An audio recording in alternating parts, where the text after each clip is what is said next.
Hello and welcome to Illumination Podcast with Nick and Kisma. I'm Nick, and today we're continuing our series on how to shape your reality. This is part 4, and we're talking about how to align the head and the heart.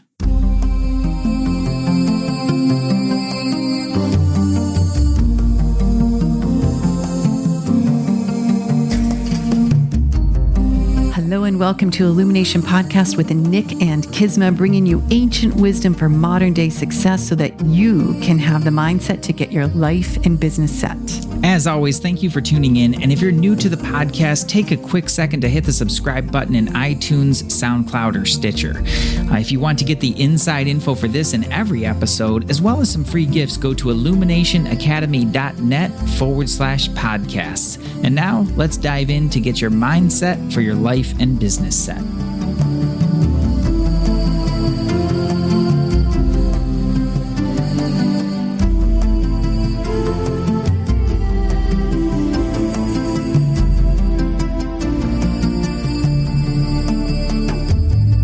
Hello there, Nick. Hello there, Kisma. What's going on with your head and heart today? Well, we just had a little moment there. No, I'm fine. You had a moment. This is take 2.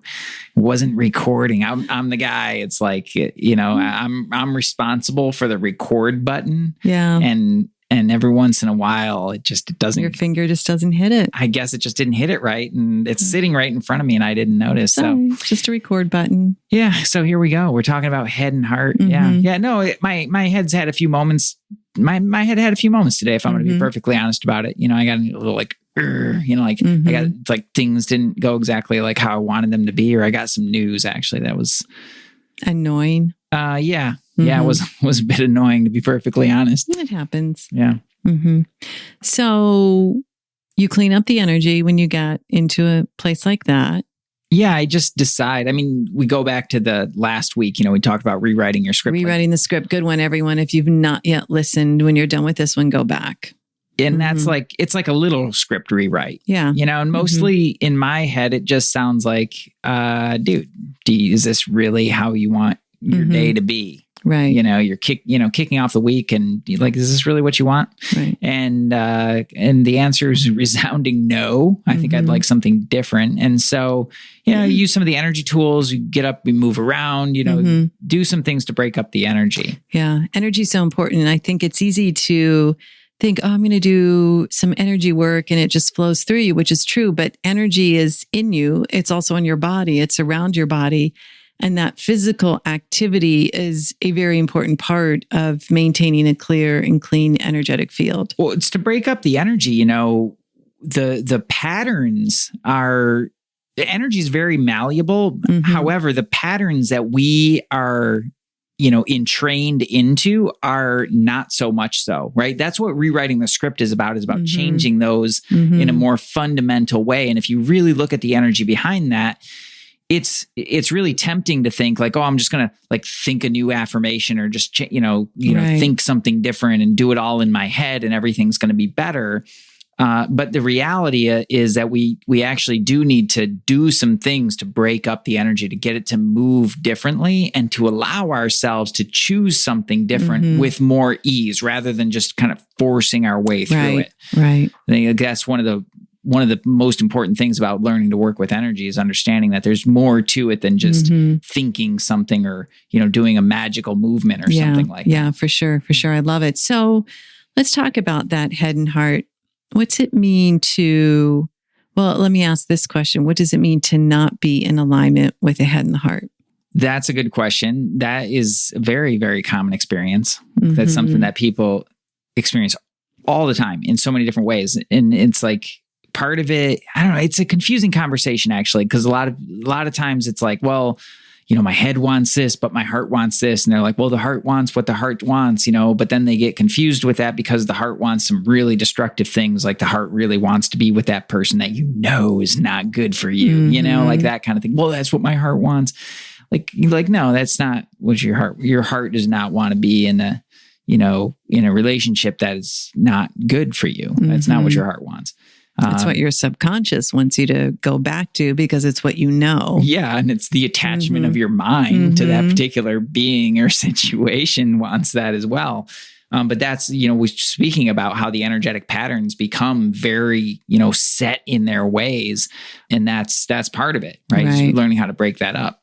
So the head and the heart have a conflict, and when I think about the heart, well, both of them really, to get them aligned, is like, having emotional clarity is actually a really important part of that.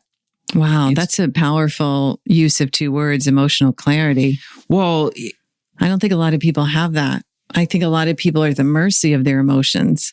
Yeah, well, that, or they're trying to like solve the emotions that they don't like. Yeah. So like the real clarity of understanding your, the emotions that are going on with you and how that might be or can be affecting you. That's a real problem. Yeah. Emotional clarity is key when you deal with the heart, because you want to be able to get beyond all the feels. Right? There's something deeper in there that is a knowing about who you are. And who you are at your core, like a real heart-based thing, Really dropped in, really tapped in. Really tapped in, yeah.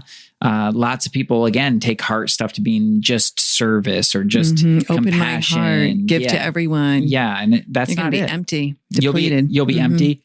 You'll be way too in your heart. You'll probably be broke. So that's a problem too, is to just give it all away. Give it all away. And you'll be broken. And that's a lack of emotional clarity, and really what it is just seeking to fill a void that's inside of you from the outside. Right. But the whole funny thing about this whole thing is the void is the illusion. There's no illusion, because if you have emotional clarity and objectivity and you really look into your own heart, you can see how incredibly full and vibrant you really are. And you can see and feel in a tangible way what it is that you're here to do. And that is super, super powerful. How do people find that? Emotional clarity? Well, I mean, that's the first step is emotional clarity and the objectivity to understand that. So the emotional clarity is that discerning, here's this emotion serves me, it doesn't serve me, it's in alignment with what I want. Like, talk about how one can get clear. Well, it's something we've talked about a lot on the podcast, is the objectivity. And it's stepping outside of ourselves to just observe the emotional content that we go through. Like today, I get on the phone, I get some kind of annoying news, and like I had an emotional reaction to it. Okay. Receipt, react, respond. Exactly. And so the objectivity piece, like I could dwell in that for a really long time, or I can look at that and say, okay, well, you're experiencing some frustration because you wanted it to be this certain way, and it's not that way. Right. And the solution for that is not really what you wanted. It still works. It's very, very workable. It's not like, the world is ending or anything like that. But it wasn't what I had in mind, and it kind of disrupted that flow. Like that's frustration, right? You have desire, your desire is obstruction, and you become frustrated. Exactly. So when you have that objectivity to see, okay, okay, it's happening. I'm having this emotional reaction. Yeah. Right. And then you have an opportunity to choose something different. If you don't have that objectivity, you'll just dwell into the emotion. And you'll just dive right in with a response or agitation or whatever. Yeah. Or you'll do the exact opposite thing and you'll happy over it. Like you'll go try to just pretend that you're happy and okay. And you just shove the emotion deeper, and it embeds into the cells, and then it creates all kinds of physical things. Right. Not good. When the emotional clarity is there, and then talk about the head piece, like the mind, as most people think about it. You've got the heart, the emotional clarity, and the mind. Am I reading this right? Yeah. I mean, the objectivity is a part of the mind. Okay, the intellect. So there's the intellect, the observer that gets to look at ourselves from a different perspective. It's one of the cool things that we can do as human beings, is actually like look at ourselves. And the mind makes decisions. Right. So last week we talked about the scripts. Right. And that was a really important conversation, because those are the things that typically kind of run in the background. Yes. And that we do out of habit and they're very powerful too. That's right. They're really, really powerful. Almost as powerful as Sabrina. Here she comes. She's having an operatic moment. She is. It's a little Ari. She has a choice of arias, everyone. She's 19 and a half. We just let her go. So opera hour with Sabrina.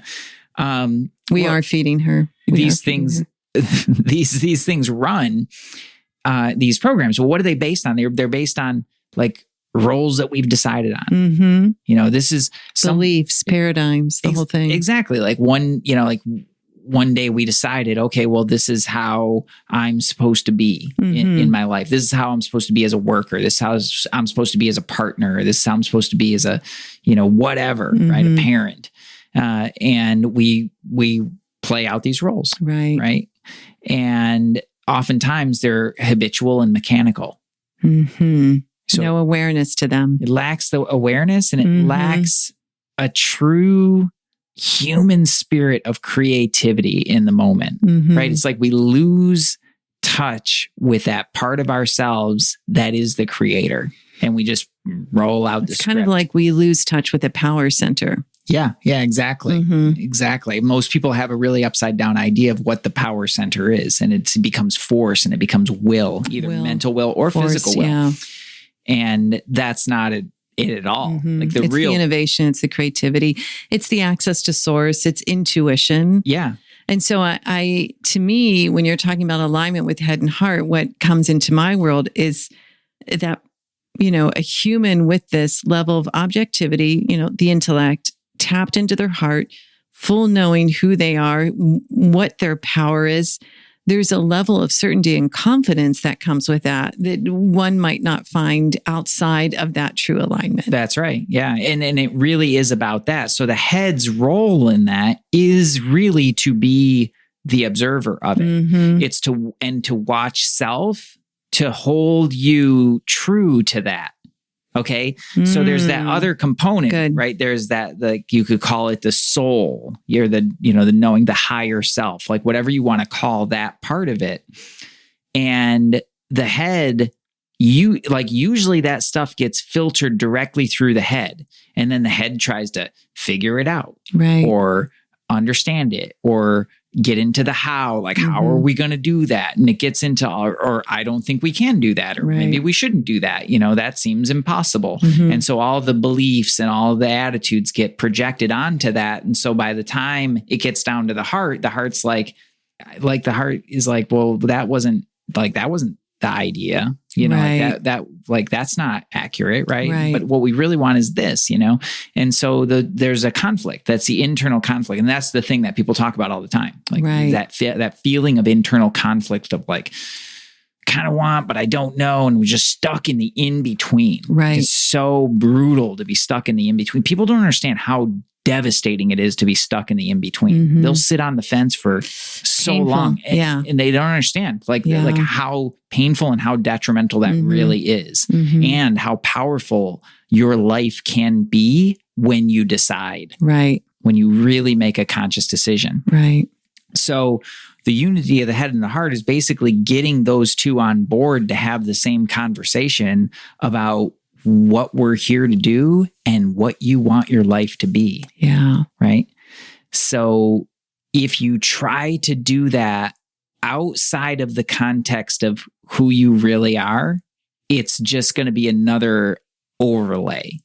Well, not only that, I think so often people decide who they're going to be. They're not deciding. They're deciding based on what someone else thinks they should be, what they've learned from their parents, what society, all these shoulds, and well, this would be, don't you want to do this? Don't you want to? It's just like without awareness, falling into a way of being that isn't in alignment with head and heart, isn't in synchronicity with source, and isn't their true authentic power. That's right. That's exactly right. And it's accepting these circumstances just because, this is just the way it is. Like, that's a really dangerous place to be. This is just the way it is. Really? Yeah, no. So for our listeners, let's give a few tools so that everyone can begin and choose and decide to align their head and heart. So we know that there needs to be a place of observation of the intellect, of the witness kind of thing of our lives. Yeah. And that's a skill.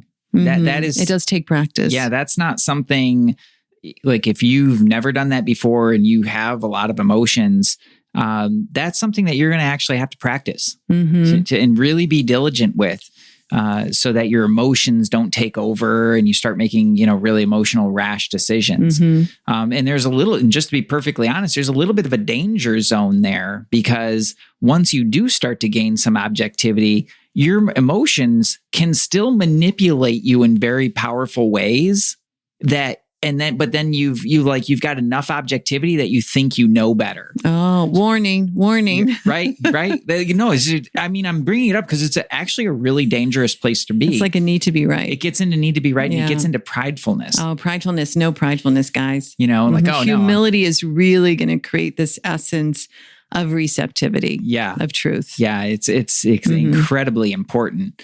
And this is one of the reasons why I think it's so important to have community around you that will hold you accountable, to have mentors that will, use their tools and their insights, and mentors too that are not centered on who they think you're supposed to be or how you're supposed to be doing it, but who really are helping you into your path and your way and what's right for you. Right? Like, I think that's a really big distinction, and there's not a lot of people out there that do that. Everybody's got their 5-step system, but you're a human being. Yeah. Okay. And you need, some real care around that. So danger zone for one, but the witness and the objectivity towards emotions is really important, because that just like calms it, calms so the witness and objectivity. And then with the emotions, I like this. When you're experiencing something that you don't want to, is ask, do I want to feel this way? And if the answer is no, how do I want to feel? And allowing, when we can determine how we want to feel, and when we can really take that higher into, again, who we really are, this divine being, having access to source, spirit, God, universe, whatever your words are, there is this humility that takes over. And there's also just like you just drop in, that as a human being, you're the greatest achievement. And there's a desire to live up to that and to receive at that level, and to know that you can find the solution to any problem that shows up. Yeah.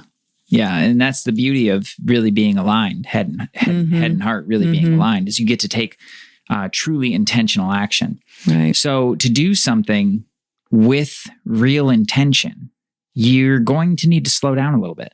Slow down. Right? We talked about, I think it was the first episode, when we talked about waking up, like that true sense of intention, what you're doing, why you're doing it. Right.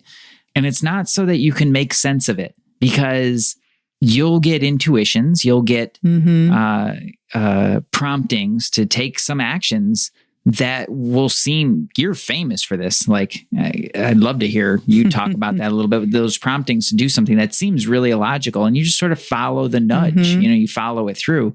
If your head is way in the way of that, right? Like you're going to be conflicted around it. So the head needs to get on board enough to just have enough trust to start to follow some of those things. So it can just enough to follow some of that. And then you can, like your head, that's what I talked about, the objectivity. Your head gets to decide, all right, we're doing this. I may not know exactly why I'm doing it, but this does seem like the right thing to do. So let's follow it another step and see where it leads us, right? It's like giving yourself permission to be in that flow. And that's a way better use of your mind than trying to figure everything out. Exactly. That goes for anybody. Well, once the mind gets into that inductive behavior of thinking, it's going to start to think of all the reasons it can't do something. So that's why the intuitive receiving from the heart of, this is who I want to be, this is what I want to experience. And then the intellect can come in and guide it, right? Just guide it. Yeah. Yeah. And I was listening back to one of these episodes, and for me personally, it's hard to describe. Like I kind of want to like say it's a feeling, but it's not really a feeling. Like when I'm really dropped in and it's aligned. It's an essence. That's a better way to put it. It's a little difficult to describe. It's a subtle thing. It's very powerful. Yeah. I would also suggest for our listeners, if, start journaling on this. Like, you could write it like, what would it feel like if my head and heart were aligned? And just describe it, very descriptive in the most beautiful ways of who you want to be and what you want to create. Yeah. The creative exercises are really helpful for this. Now, one thing I want to caution on Warning. as we close. Warning. Got a lot of warnings in this red one. flag. Well, there are. It's what's the Bible verse? Straight is the gate. No, straight is the gate and narrow the path. It's like finding that clear way through. Right. It is. It's a subtle art. Mm-hmm. One of the things that pulls us out really quickly is making something really, really important. Mm-hmm. We could do a whole episode on importance. I think we will. And maybe we will dive into that. Yeah, I think that's a great idea. But I want to mention it here just really briefly, because when you, in essence, like in the short version of this is that when you make something really important and understand that that's a decision to make it that important, right? You can actually decide to change that. But when you do that, you essentially put all this extra energy around it, and that's going to distort the energetic field. And it's also and when you introduce that kind of distortion and noise into the field, that's going to confuse your head and your heart. Mm-hmm. So the more that you can drop the importance. It's like a chainsaw just took over. Like a chainsaw. There goes that head and heart. Oh, that's funny, because they're using the chainsaws in the neighborhood. I don't know if you've heard that. Oh, maybe I'm right out front, like they do it on the palm trees and stuff. Yeah. But yeah, you're right. It is kind of like that. Yeah. All of a sudden, this buzzsaw comes through, and you're like, "Whoa!" Like it's really hard to have that. Yeah. But it starts with the importance. When you've got too much when you've made something too important, it becomes a really big deal, and it makes it very, very difficult. And because your default will be to go back to your head. Because that's how we've been taught and trained to function in the world. And we're talking about doing things in an entirely different, if you want to shape your reality, you're going to have to do it a different way. Yeah. It's not like a better version of using your head. It's a different way of being, and having your head and your heart really in tune and align. That's the game changer. I love it. Well, how to shape your reality. This is part 4. So if you've missed the first 3 episodes in the series, please go back and watch as well. We mentioned mentorship and coaching. And if you're interested in the type of coaching, mentorship that either Nick or myself, Kisma, does, we happen to be really good at finding that authentic version of you. Just send us an email, hello@illuminationpodcast.com, and we'll set up a time to chat with you as well. We so appreciate you subscribing, reading, reviewing, and sharing this episode with somebody that you think could use a little alignment in the head and the heart. Peace.